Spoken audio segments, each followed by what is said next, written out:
Post-secondary transition refers to the process of moving from high school to further education, employment, and/or independent living. This transition typically involves planning and support to help students, especially those with disabilities, achieve their goals and successfully adjust to life after high school. And that's why we're here to get the conversation started. Welcome. This is the post-secondary transition process where we cover the ins and outs and everything in between of the transition process for families. I am one of the hosts. My name is Patrick Cadigan. I am a public school special educator. And who's my co-host? I am Meghan Smallwood, and I am a public school transition coordinator.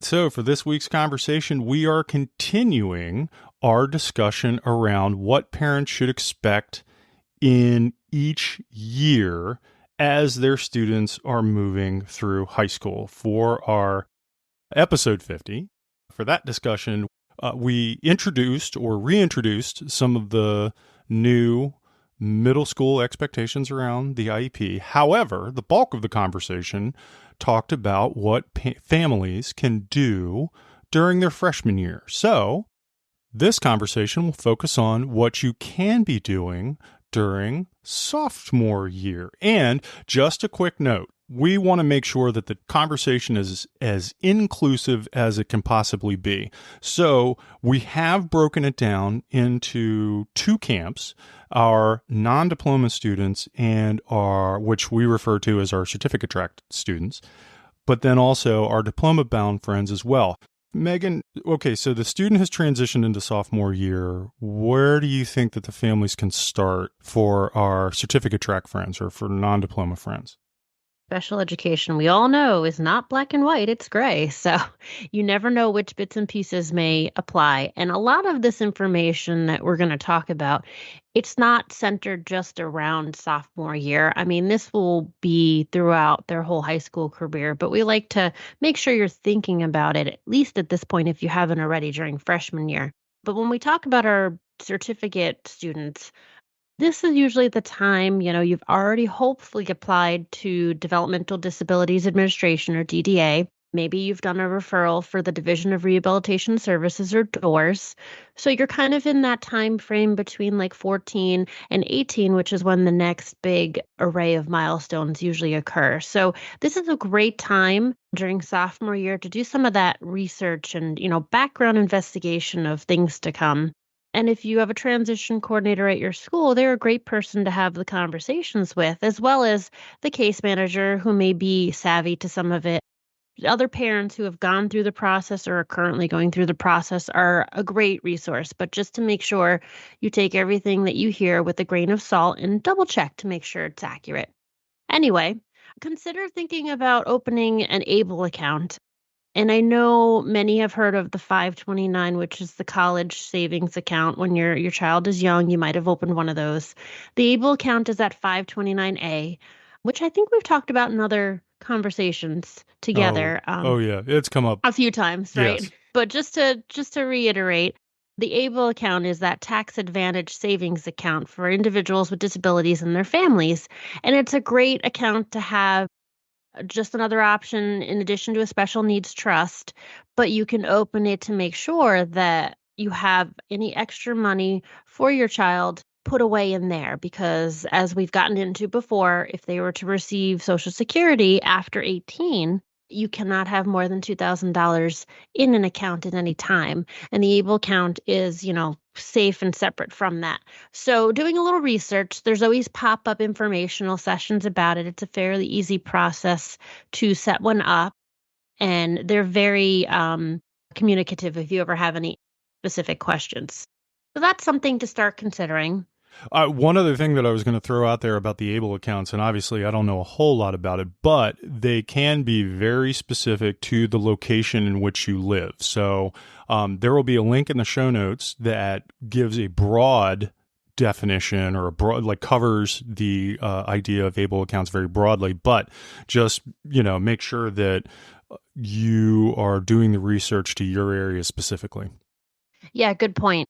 We in Maryland obviously have it here, but it is in a select number of, actually, there's a large number of states throughout the country. So it's good to double check too.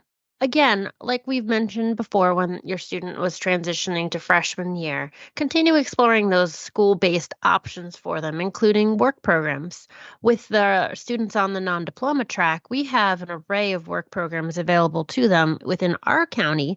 And I know every county has it set differently, but there are options. And you definitely want to get the information to see if it would be a good fit so you can start looking at that future track for your student. I like to sit with my families and back map. So let's look at the exit year of your student from the school system and kind of back map how many years out they have and what your plan might be. If they're going to start in a general work program, if they have the independence level to go to the next step, and where they might ultimately end before they exit. So you want to work with your school-based team to figure out what might be the most appropriate classes for them to take based off of their needs, skills, and abilities, and just gather all that information. Again, talking to other parents to hear about the different programs and how it runs and all the specifics about them.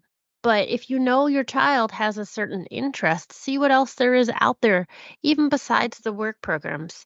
Our school system offers a variety of different career academies. There's different electives that are suited for different areas that, of our interest. So just to make sure it's individualized.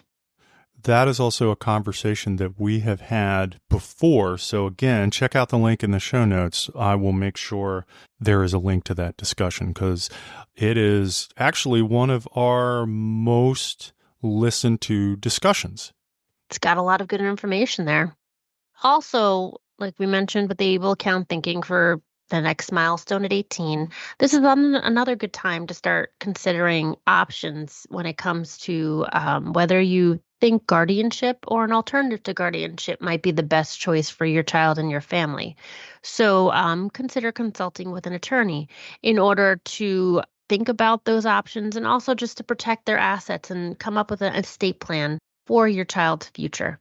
There are just a number of workshops available throughout the year from the county, from different attorney offices. I know in our county that offer informational sessions about what it means with estate planning and what guardianship or alternatives to guardianship are. So just make sure you're keeping an eye out for information coming from your school, or just, if there's any other social media outlets that you are a part of. I know a lot of times they get posted there as well. So it's a great time for that research piece. And playing off of keeping an eye open, I believe that we're going to have a discussion coming up with someone who is going to talk with us around that idea. Yes, I think the focus is going to be around one of those alternatives to guardianship, which is supported decision making. Again, it's not in every state, but Maryland has now passed it into legislation. So it's a very exciting and great option to consider when you're thinking about future plans. Then one other option is attending the transition fair. That's a big one. I know in our county we have it every year, and I know all the other counties do as well. And it's just an event that can give you a ton of information and resources about community, school, and job related information. And we typically have breakout sessions specifically about some of those state funded agencies like DDA and DORS. So it's a great chance to get some of those one-on-one questions answered and really gather up the resources. And I know it can be overwhelming. I stand at the door as people are leaving, and the look on everyone's face with that bag of papers, it's a lot, but it's a great start. And then you can go and organize your transition folder, which you hopefully have at home, and consult your transition coordinator to get that conversation going. Well, and it's funny because I heard you say that, obviously counties, states, municipalities, depending on, how it is you're looking at it, that they plan for these things quite often. You are already planning for the next one that I would imagine is coming up in the fall of next year, right? Like, so Correct. you're already building that out.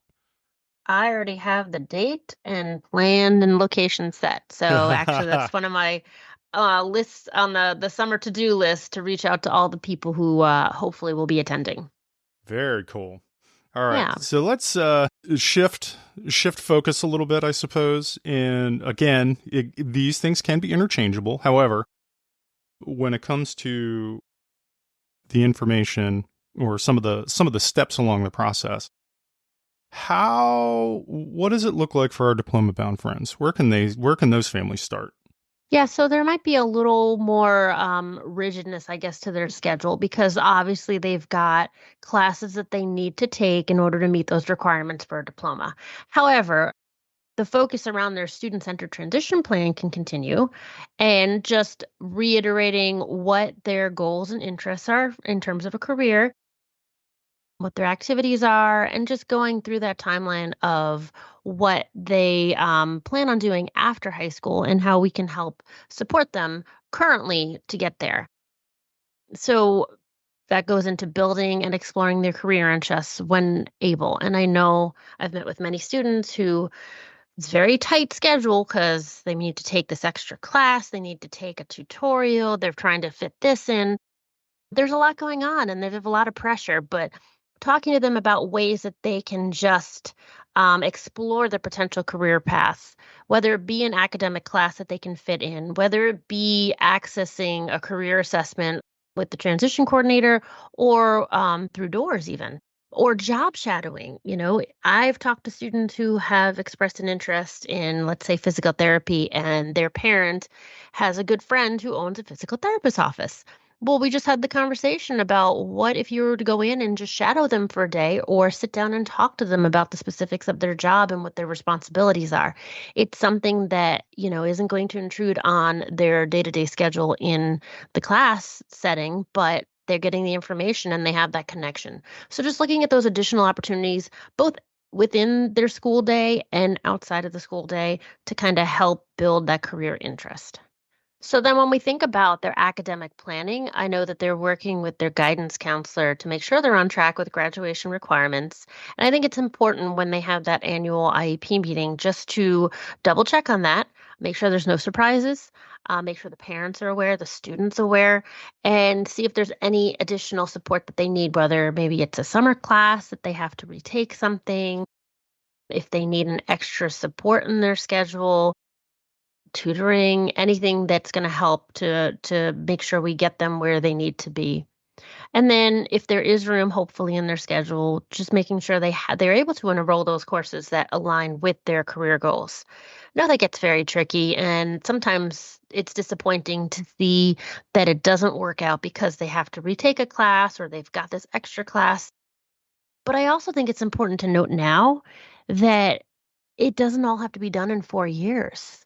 And that's a huge stigma I come across a lot when we talk about adding on a fifth year or even a sixth year. If they are working towards their diploma, but they're not able to do it in that 4 year time span, it's okay. There's nothing saying that they have to have it done. And it alleviates some of the pressure when you break up some of those higher level classes back to back in their schedule. So just something to consider. And I think that's something maybe we can have more conversations about moving forward, just looking at an individual timeline. Something else just to think about when we are looking at our diploma bound students. I know we talk a lot about independent living skills with our non-diploma students, but I think it is also important to consider these independent living skills with our diploma bound students. Just focusing on what they're going to need after, high school, such as budgeting, their time management, cooking, transportation. I send out a parent questionnaire every year for all of my students with IEPs, and I have one specific for those diploma bound students. And there's a section on there asking how the parents feel they will suffice after high school in all these different areas. And it's always shocking to me to see who checks off, no, they're going to need help, or no, they don't do any chores at home. I'll be the first one to admit, when I left for college, I didn't know how to do my laundry. I had no idea how to write out a check.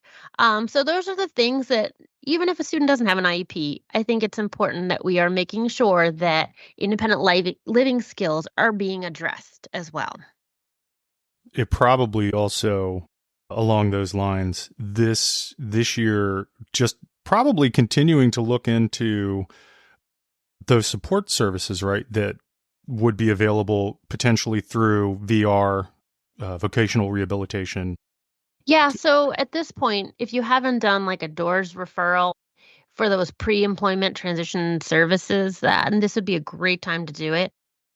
Usually they'll wait a little longer for the VR status, maybe closer to graduation, 18, but it's a conversation that you can have to see if that might be something that you'd want to complete an application for if you think they're going to need it after they graduate and are moving on to that post-secondary world. But yeah, considering what other services they can offer, such as academic assistance, counseling, career exploration.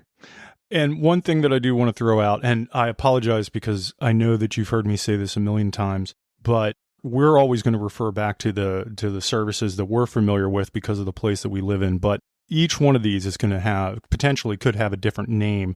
There will be a link in the show notes. We found a handy dandy website that essentially covers all 50 states. And so you just go to this resource and you click on the state that you live in, and it will give you the information for that vocational rehabilitation administration that exists in your state. So it's a great resource. Yeah, definitely. So I think we've mentioned about the career exploration, adding to your support network. And like we said before, just making sure you're connecting with other parents who might be going through this process and seeing, social media is such a great place. Are there support groups that you can join? Are there organizations that also help with the focus of transition in your area? We have many nonprofit organizations in our area, which we are fortunate to have, that offer support for families. And just those shared experiences and advice can be really valuable resources in your journey with your student. Again, encourage extracurricular involvement, just giving them the chance to participate in some of those extracurricular activities that may align with their interests and goals, whether it be a club at school, whether it be a sport, or even volunteer work. I know our students have to do service learning hours. And that's a great chance for them to try and align it with something that might be a true interest for them. One other nugget of information that I wanted to throw out there. This, as I am looking at this, I'm like, I need to go back and make a change to our website because this also should be for our non-diploma-bound friends as well. Mm-hmm. I'm sure that lots of different places have different activities for all different types of students. Here where we live, they refer to it as allied sports, and they do amazing things. There was a student that I worked with a couple of years back, and he was in a wheelchair, and I had just found out that team, they literally rigged him up with this. The best way that I can describe it is a fork, and they put it right at the front of his wheelchair, and he plays soccer.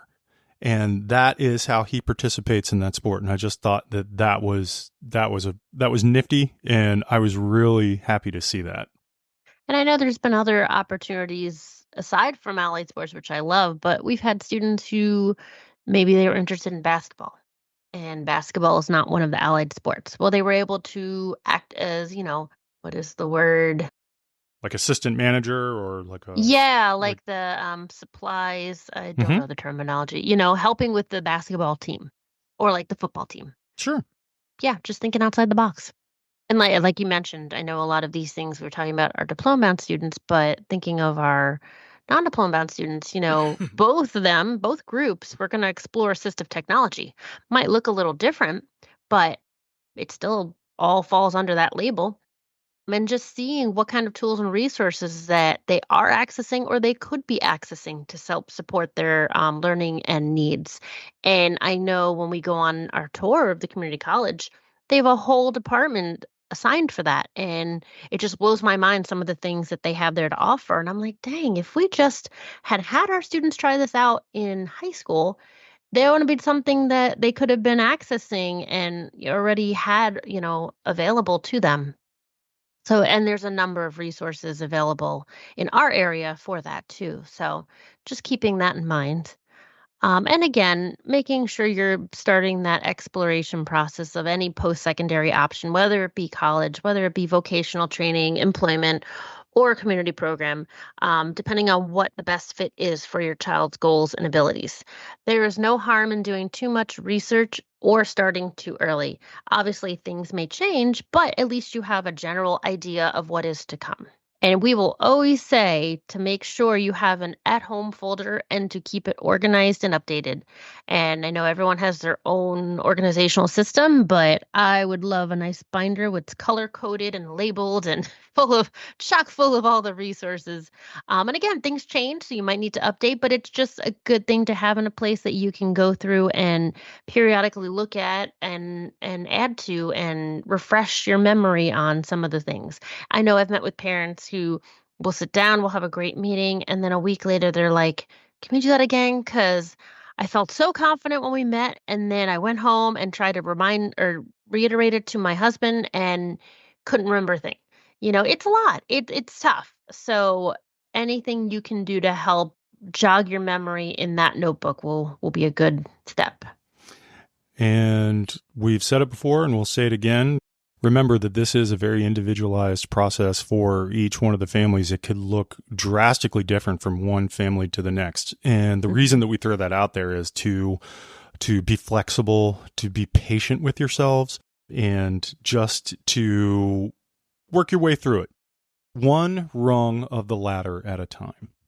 Yeah, and it's okay to go to like the transition fair and gather every single paper from every single table. Bring it home, go through it on your own time and decide, okay, I don't need this after all, or I do need this. Better to have it and then figure out later on so you don't miss anything. Because there's things that even to this day I'll find I'm like, oh wow, that's a great thing. I wish I knew about this sooner. But I'm sure along the line somewhere it was there and I was just overwhelmed and there were so many other things to look at. So happens to us all.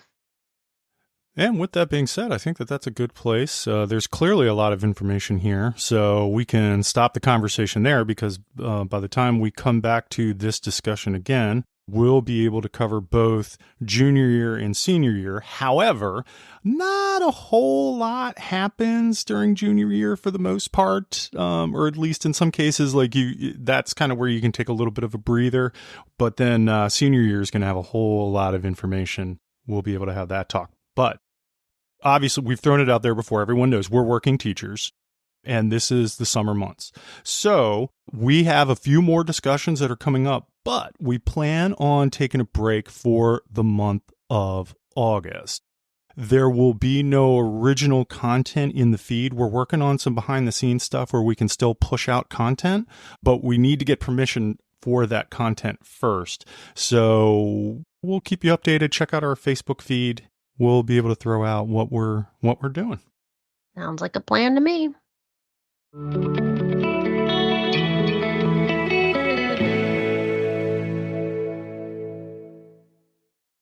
We would love the information from this and all our other discussions to reach as many families as possible, and we need your help to do that. So please like, follow, and share out our podcast.